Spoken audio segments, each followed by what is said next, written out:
पुराना शेर है, बनी के चेहरे पर लाखों निसार होते हैं, बनी जब बिगड़ती है तो दुश्मन हजार होते हैं। ईरान युद्ध में अब ट्रंप और नेतन्याहू की दोस्ती में दरार आ रही है। अमेरिका के थिंक टैंक तक कह रहे कि नेतन्याहू ने ट्रंप को धोखे में रखकर युद्ध का ट्रिगर दबा दिया। अब ट्रंप के लोग ही ट्रंप के खिलाफ बगावत पर उतर आए हैं। नेतन्याहू की टेंशन इसलिए भी बढ़ रही है क्योंकि ईरान के हथियारों के सामने इजराइल के इंटरसेप्टर हथियार कम हो रहे हैं। अमेरिका ने अभी तक इजराइल को नए हथियार नहीं दिए हैं। अमेरिकी एजेंसी सेमाफोर ने अमेरिकी अधिकारियों के हवाले से बताया है कि ईरान के साथ जारी युद्ध के कारण इजराइल के बैलिस्टिक मिसाइल इंटरसेप्टर की संख्या बहुत कम रह गई है। ऐसे में इजराइल को ईरान के हवाई हमले रोकने में दिक्कत हो सकती है। इजराइल ने यह भी कहा कि ईरान के साथ उसका युद्ध तीसरे हफ्ते में प्रवेश कर चुका है। ऐसे में उसके बैलिस्टिक मिसाइल इंटरसेप्टर की सप्लाई तेजी से कम होती जा रही है।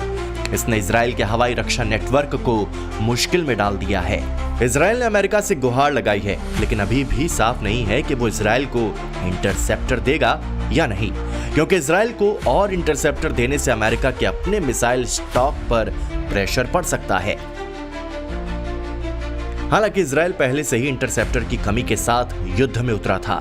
उसने पिछले साल जून में ईरान के हमलों को रोकने के लिए भी कई इंटरसेप्टर का इस्तेमाल किया था। इसका दूसरा पहलू यह भी है कि ट्रंप को इस बात की उम्मीद नहीं थी कि ये युद्ध इतना लंबा खिंच जाएगा, लेकिन ईरान के ताबड़तोड़ हमलों की वजह से अब इजराइल की टांगें कांप रही हैं। सवाल यह है कि आखिर इस युद्ध में अमेरिका इजराइल कमजोर पड़ रहे हैं या फिर इन दोनों की ही गणित गड़बड़ा गई है, क्योंकि ईरान के सस्ते हथियारों को रोकने के चक्कर में अमेरिका और इजराइल को पैसा पानी की तरह बहाना पड़ रहा है। यह भी ईरान के युद्ध नीति का एक हिस्सा है।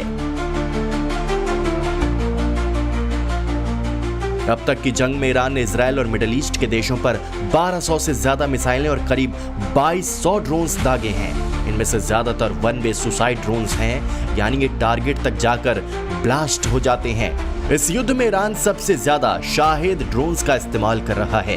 ईरान के शाहिद 136 जैसे ड्रोन इतने छोटे होते हैं जिन्हें किसी ट्रक के पीछे से भी लॉन्च किया जा सकता है। शाहिद ड्रोन्स के अलग अलग वर्जन की कीमत 18 से 45 लाख रुपए है, लेकिन अमेरिकी पैट्रियट सिस्टम से मिसाइल का एक शॉट फायर करने में करीब 27 करोड़ रुपए का खर्च है।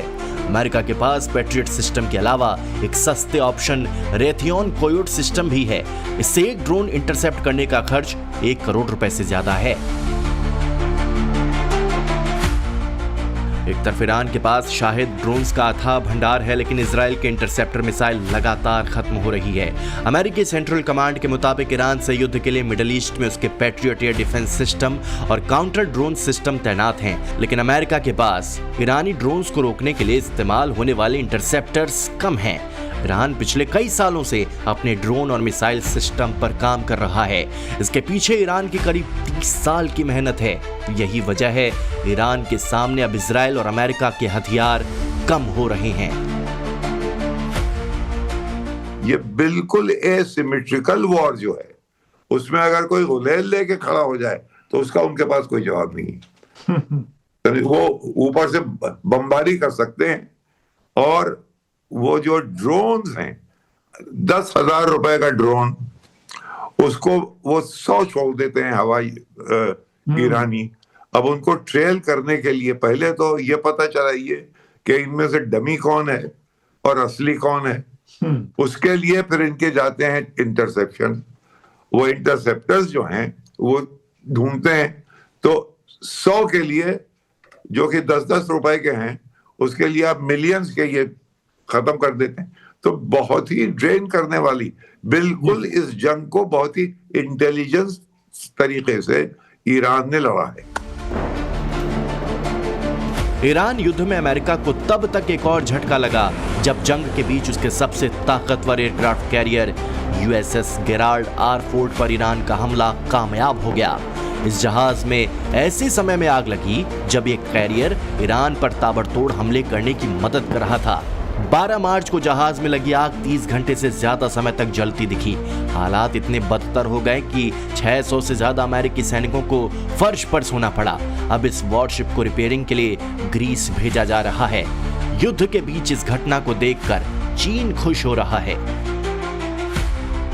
चीन के ग्लोबल टाइम्स में कहा गया है कि इतने बड़े लेवल के जंगी जहाजों में अलग अलग हिस्सों को इस तरह डिजाइन किया जाता है कि आग फैल न सके, लेकिन अगर सैकड़ों सैनिकों को अपनी रहने की जगह छोड़नी पड़े तो इसका मतलब है कि फायर कंट्रोल डिजाइन और मैनेजमेंट दोनों में कमी रही है। इसी बीच ईरान के ड्रोन हमलों ने सऊदी अरब में अमेरिका के AN/FPS 117 रडार की कमर तोड़ कर रख दी है। इस रडार पर हमले से सऊदी अरब का पीस शील्ड नेटवर्क और पूरे खाड़ी इलाके में ड्रोन और क्रूज मिसाइल हमलों की ताकत कमजोर हो चुकी है। रिपोर्ट के मुताबिक अमेरिका का ये शक्तिशाली रडार सऊदी अरब के अल कायुसुमा एयरपोर्ट पर तैनात था। इस रडार के डैमेज होने से ईरान के हमले करने वाली मिसाइल का अलर्ट देने वाले सेंसर नोड ठप हो जाएंगे, जिसकी वजह से पूरे खाड़ी इलाके की हवाई सुरक्षा खतरे में आ जाएगी। ईरान इस युद्ध में अब खूंखार मोड पर फाइट कर रहा है। 18 मार्च की रात तेल अवीव के लिए कयामत बनकर टूटी। एक साथ 100 से ज्यादा ठिकानों पर ईरान की मिसाइलों और ड्रोन ने आसमान चीर दिया। दावा है कि अली लारीजानी और कमांडर गुलाम रेजा सुलेमानी की मौत का इंतकाम है। ये मंजर दिल दहलाने वाला है। तेल अवीव की हाई राइज इमारतों के ऊपर एक के बाद एक महाविस्फोट हो रहे हैं। ईरान के रिवॉल्यूशनरी गार्ड्स यानी IRGC का दावा है कि यह हमला इतना भीषण था कि इजराइल का अभेद कहा जाने वाला सुरक्षा कवच आयरन डोम भी जवाब दे गया। आसमान में उठती आग की लपटें बता रही हैं कि इस बार हमला सिर्फ सिंबॉलिक नहीं बल्कि विनाशकारी है। इसके अलावा पावर ग्रिड पर हुए हमलों ने तेल अवीव को अंधेरे में डुबो दिया है। सड़कों पर केवल जलती हुई कारों और मलबों की रोशनी दिख रही है। रेलवे स्टेशन पर लोहे और कंक्रीट का ये ढांचा अब केवल मलबे का ढेर है। जो शहर कभी सोता नहीं था, वहां अब सिर्फ सायरन की गूंज और चीखें हैं।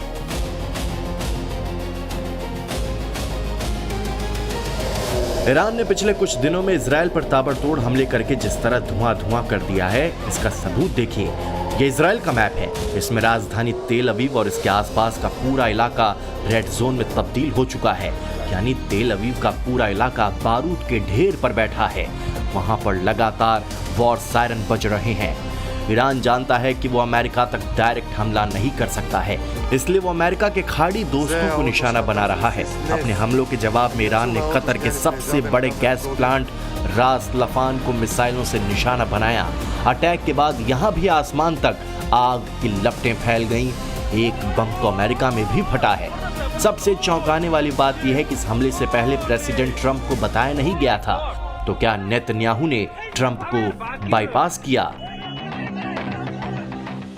राष्ट्रपति ट्रंप का कहना है कि अमेरिका को इजराइल के इस खास हमले के बारे में कुछ नहीं पता था। ट्रंप ने आक्रामक तरीके से यह भी कहा कि इजराइल ने गुस्से में गैस फील्ड पर घातक हमला किया। ट्रंप की भाषा बता रही है कि वो नेतन्याहू से गुस्से में है। इसके अलावा ट्रंप के विरोध में अमेरिका के काउंटर टेररिज्म चीफ जो केंट ने इस्तीफा दे दिया। उन्होंने कहा कि पर्दे के पीछे पूरा खेल इजराइल का है। इस बीच खाड़ी के 12 मुस्लिम देश इस वक्त गुस्से में हैं। क्या ट्रंप को ढाल बनाकर Netanyahu divide and rule game खेल रहे हैं? क्या ट्रंप के कंधे का इस्तेमाल करके नेतन्याहू खाड़ी के मुस्लिम देशों को आपस में लड़वा रहे हैं? क्या इस साल इजराइल में होने वाले चुनाव को ध्यान में रखकर नेतन्याहू युद्ध को जानबूझकर लंबा खींचना चाहते हैं?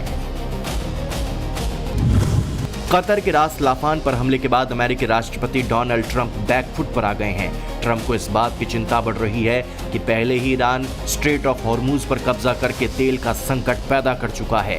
अब दुनिया की सबसे बड़ी रिफाइनरी पर हमला करके बहुत बड़ी मुसीबत खड़ी हो जाएगी। इसलिए ट्रंप ने अपनी एक पोस्ट में कहा कि अब इजराइल ईरान के साउथ पार्स गैस फील्ड पर हमले नहीं करेगा। ट्रंप ने चेतावनी देते हुए यह भी कहा कि अगर ईरान ने दोबारा लाफान पर हमला किया तो अमेरिका उसके ऊर्जा ढांचे को बर्बाद कर देगा। दूसरी तरफ ईरान ने साफ साफ कह दिया है कि अगर ईरान पर हमला होगा तो गल्फ के हर एनर्जी प्लांट को निशाना बनाएंगे। इस चेतावनी के बाद मिडल ईस्ट के पसीने छूट गए हैं। कतर पर हमला क्या हुआ? पूरा मुस्लिम वर्ल्ड भड़क गया। रियाद में इमरजेंसी मीटिंग हुई, कहा गया विश्वासघात हुआ है, खाड़ी की एकता खतरे में है। इतना ही नहीं, कतर ने ईरानी दूतावास के अफसरों को 24 घंटे में देश छोड़ने को कह दिया। जाहिर है इजराइल की चाल से मुस्लिम देशों की एकता टूट चुकी है। ऐसे में असली सवाल यही है कि क्या नेतन्याहू ट्रंप के कंधे का इस्तेमाल करके खाड़ी के मुस्लिम देशों को तोड़ने में लगे हैं, और क्या ये सब इजराइल में इस साल होने वाले जनरल इलेक्शन को ध्यान में रख कर किया जा रहा है? क्योंकि अगर युद्ध जारी रहा तो इजराइल में नेतन्याहू का समर्थन बढ़ेगा। 2 दिन पहले अमेरिका के काउंटर टेररिज्म चीफ पद से इस्तीफा देने वाले जो कैंट साफ साफ कह रहे हैं कि इजराइल और प्रो वॉर लॉबी ने ट्रंप को गुमराह किया। नतीजा मिडल ईस्ट में जारी ये जंग है।